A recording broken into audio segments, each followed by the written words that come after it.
Atlanta. For centuries, the U.S. celebrated Christopher Columbus as the intrepid explorer who discovered the Americas, a symbol of the American ideals of entrepreneurship and innovation. The story of the Italian navigator, taught to generations of schoolchildren, is shrouded in mythology.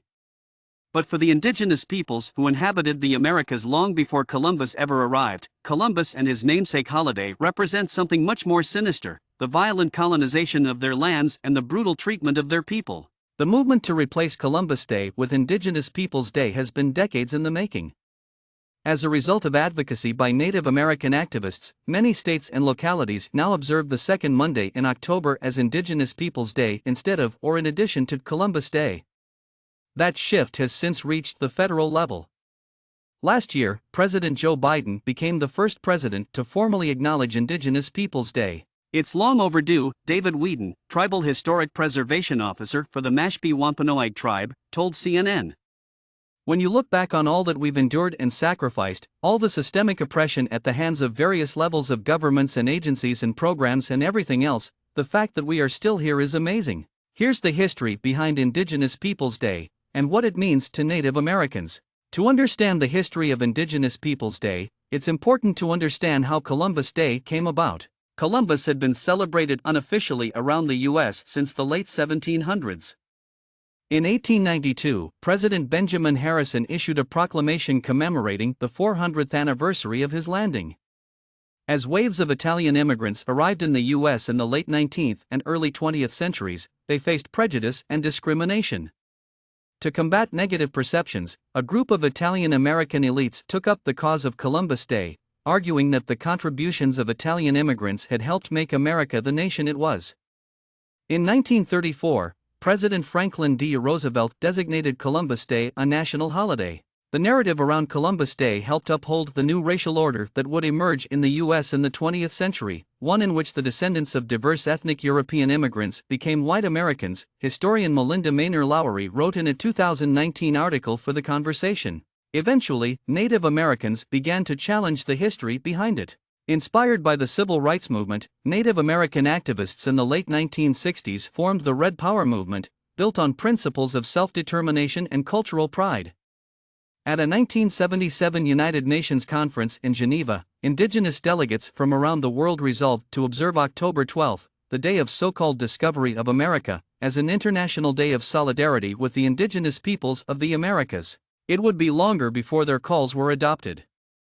South Dakota became the first to officially celebrate the day, calling it Native American Day, in 1990. The city of Berkeley, California, embraced Indigenous Peoples Day in 1992 as a protest to the 500th anniversary of Columbus' arrival. Now, numerous states and more than 130 cities observe the holiday. For some, Indigenous Peoples Day is an occasion to consider the history of the U.S. and how it has treated Native people. It's a time to reflect on all that we've been through as a people, how much we endured, how much we've persevered, and how much we still have to continue to fight for ourselves, for generations before us and for generations that will come after us, Whedon said. Kitke Carroll, an enrolled citizen of the Cheyenne and Arapaho tribes of Oklahoma and executive director of United South and Eastern Tribes Incorporated, sees the day as an opportunity to tell a different story about the U.S. Indigenous people have often been erased from the country's historical record. A survey from the National Congress of American Indians found that 87% of state history standards don't mention Native American history after 1900, while 27 states don't mention Native Americans in their K-12 curriculum. Yet Native people continue to have a presence here, while the lands and natural resources that were taken from them became foundational to this country, Carroll said. The United States has evolved over time, become the most powerful and wealthy nation the world has ever known, he said. It has Indian country to thank for that.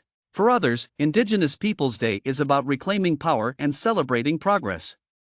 Crystal Echo Hawk, a member of the Pawnee Nation of Oklahoma and CEO of the social justice organization Illuminative, points to the gains that Indigenous people have made in recent years, from political representation to media visibility. For too long, Native peoples have been rendered invisible or misrepresented in popular culture and media, but Native peoples are no longer tolerating or settling for erasure, she wrote in an email to CNN. Indigenous Peoples Day serves as a reminder of the diversity and depth of Native peoples, and how hard we've had to work for recognition and visibility. For all of its emphasis on commemorating Indigenous history and culture, Indigenous Peoples Day is also a time to move forward and look to the future.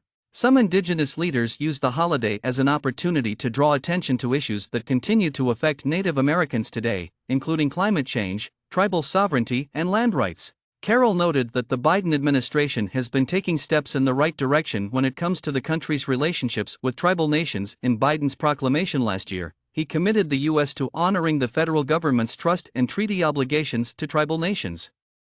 Having Deb Haaland as Interior Secretary also strengthened those efforts, Carroll said. Whedon said he hoped that Indigenous Peoples Day might ignite discussions on reparations and how the U.S. might better empower tribal nations to be more self-sufficient. We deserve a right to remain in our ancestral homes, he said. We deserve to be able to eat from the waters and the lands that have sustained us for thousands of years.